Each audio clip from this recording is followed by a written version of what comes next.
In this week's episode, I'm joined by Kit Lim, she, her, DEI leader and coach. This week, our conversation is about happier employees at IKEA, marriage equality in Thailand, the first woman to call an NBA final, and more.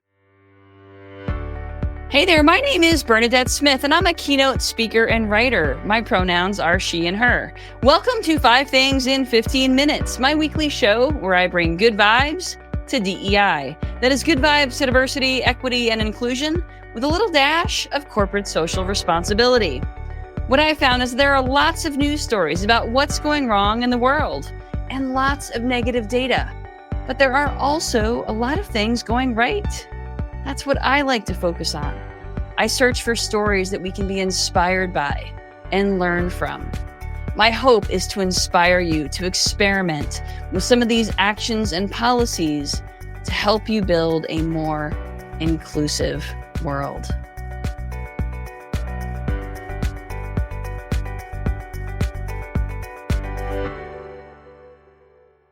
Let's get started. Kit, welcome to the show. Hi, Bernadette. Hi. Thank you so much for having me. Really looking forward to our conversation. And welcome to us from Singapore. You are in a different part of the world, so I'm really excited to have you here. Thank you for joining. Can you tell folks a little bit about yourself? Yes, I am. So hi to all the audience. I'm from the sunny island of Singapore. We've been getting a lot of rain these days, so not as much sun as we would hope to. But thank you so much for doing this, Bernadette. I know we are in very different time zones, but thank you for doing it this late in the evening. You know, you're based in Singapore. We don't have very many international guests on the show. And I would love to hear, I mean, this is a big question, but I would love to hear some of the global considerations that you think organizations need to have when they're thinking about diversity, equity, and inclusion. It's a big, big question. Yeah, so where do I start? I think this is It's a huge question, I know. it's kind of loader, and I think it's one of those topics where you can talk about for like the whole entire day, and we probably haven't even come to a conclusion, right?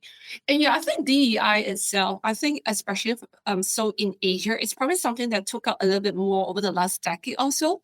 So I think it's definitely a movement that we have seen a lot more traction over the last 5 to 8 years, especially with COVID. And that's why we see a lot of inequalities and inequities that happen during the period of time, right?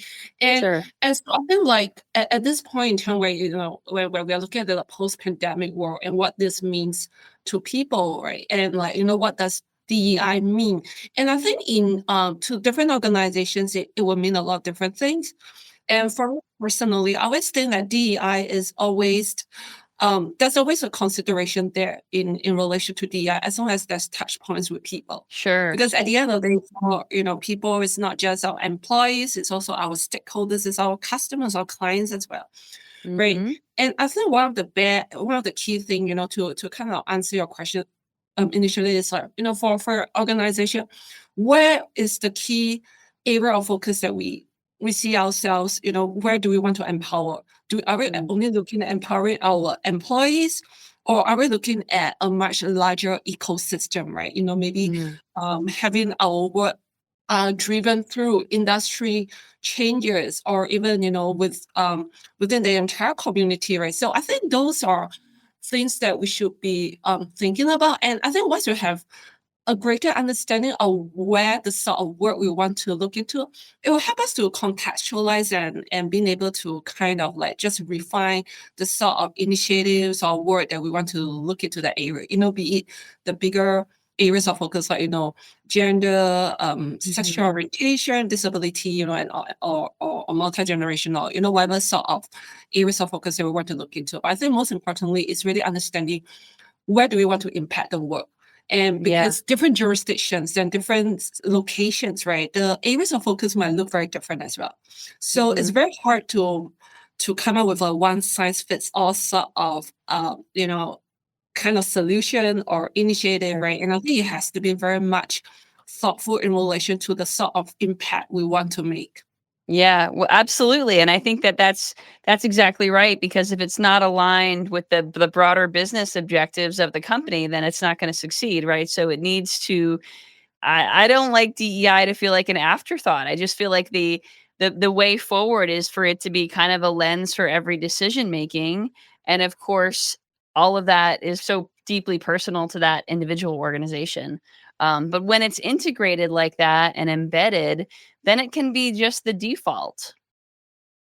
Yeah, absolutely right. And I should probably remember this, but I can't recall. I remember there was this really great quote by a DEI leader based in the US, and I think there was something like this along the line that, diversity is not, it's not our fault, it's our default, right? Mm, I'm thinking about in terms of that, of what spectrum of diversity that we are, or which dimension we are. But it's never our fault. It's who we are, right? It's mhm, of the social construct. It's probably because of legacy reasons, right? Or colonialization, or all those historical um things that happened in the past that mhm, probably caused certain fractions to be viewed as such. But ultimately, that's kind of one of those areas that we're trying to, I don't want to say make right, but I think is to foster better understanding, right? And that's why I always mhm, like the historical part of it, because I feel like,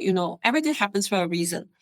Why are we looking at things from certain lenses today, right? What was the impetus of it? What was the cause of that? And I mhm, think understanding that helps us to better exercise our own core judgments and critical thinking mhm, to try to figure out, hey, is this still relevant right now? Is like, is that way of thinking still something that we should be holding on today, right? Given like how much we can progress as a society as a whole. Well, that requires an awful lot of mindfulness, right? So it's like so many layers deep. All right, well, let's get into what I wrote about in this week's episode, our issue of 5 things. I wrote about how I recently renovated my office and I was looking for a final piece of art. And I found that there's a neighbor who live paints on Instagram. So there's this woman down the street who's queer, she's Latina, and she's an artist who paints on Instagram. So I was following her and she released something that is called Happy Night in the Gayborhood. And I'll share it in the show notes. But it reminded me of all of the gay neighborhoods that I've visited over the years, from first arriving in Boston as a student and checking out the South End to looking for and finding a tiny little gay bar tucked away on a random side street in Aranjastad, Aruba. Little places that I sought out as I traveled to see how people like me live in other parts of the world, but also to find safety and to find culture. And, now it's like many years later since I've actively sort of explored these neighborhoods. And I live outside of Chicago where rainbow flags are abundant and I feel safe. But what I have come to realize is that safe places come from safe people, which means that we can be someone else's safe space. So, anyway, some sort of deep thoughts from Bernadette in this week's issue of 5 things, but it got me thinking about the idea of safe people and safe spaces. Kit, how does that look for you? Yeah, I think that's a really great story out there, because I think to different people, what's safe to us looks very different. The Yeah. sort of sanctuary that we are looking for is is also very different. And when I look in terms of my own safe space or the people that I feel safe with, I think the fundamental commonality that I see around that is that these are people that I love and I trust. Hmm. And I think the trust factor is really, really high on that, because you trust them for who they are. You trust them for for being around you and all that. And that trust, right, it's not something that happens overnight.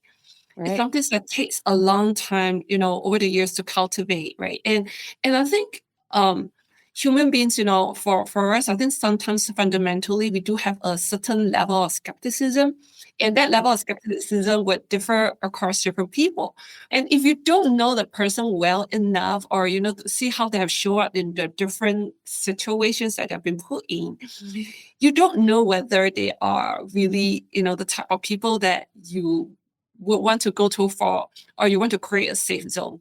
Hmm. Um, with, right? Because that is just Sure. so important because that's where you feel you're not most vulnerable. That's when you need to feel the most supported. But if this isn't a person that I trust, I struggle to be in that mode.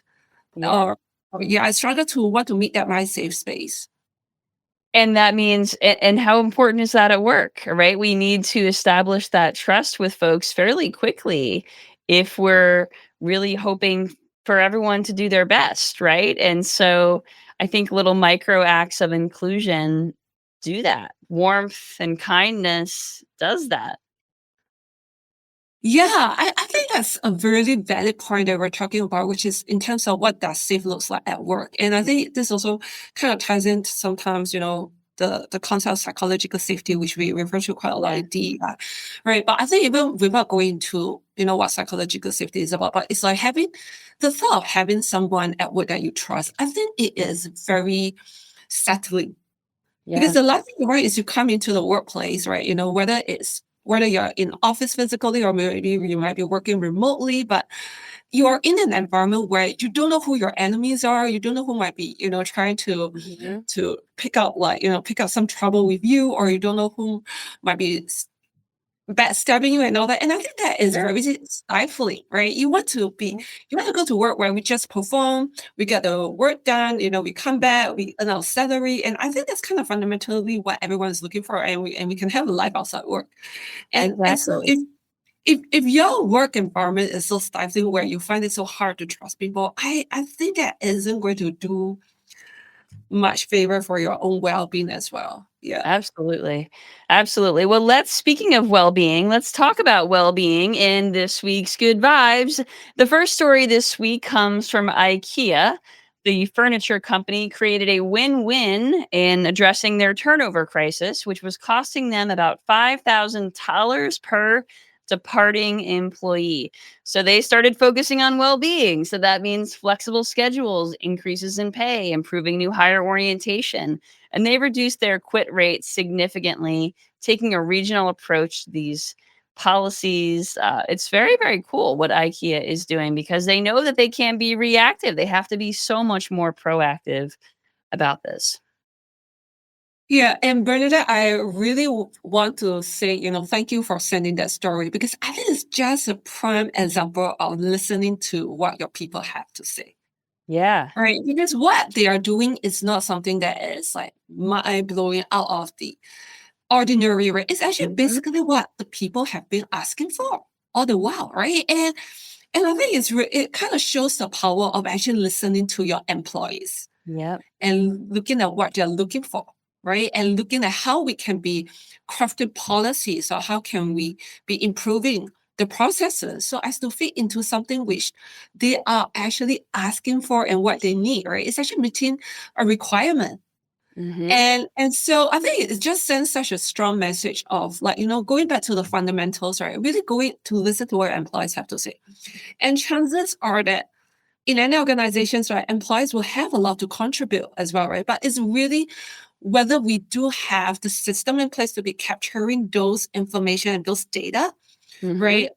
And also most importantly, right, which I think is a struggle for many organizations is actually being able and wanting to do something about it. Because I Yeah. mean the information is all there, the data is all there, right? But do we want to be doing something about that?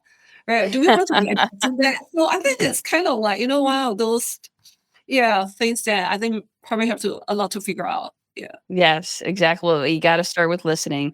Okay, the second story this week comes from Thailand, which is on the brink of a historic milestone. Lawmakers approved a marriage equality bill. So, in about 120 days, it'll be the first South Asian nation to legalize same sex marriage. Really big deal. Indeed, indeed. And hailing from Asia, I would say that this is like what a development, right? Because I think we will know that in Asia itself, not a lot of countries do allow for that, right? And I think Thailand is going to be the third country in this part of the world, right, to be Mhm. um welcoming these level of advancements for LGBTQ plus rights. And I think that's definitely a cause for celebration.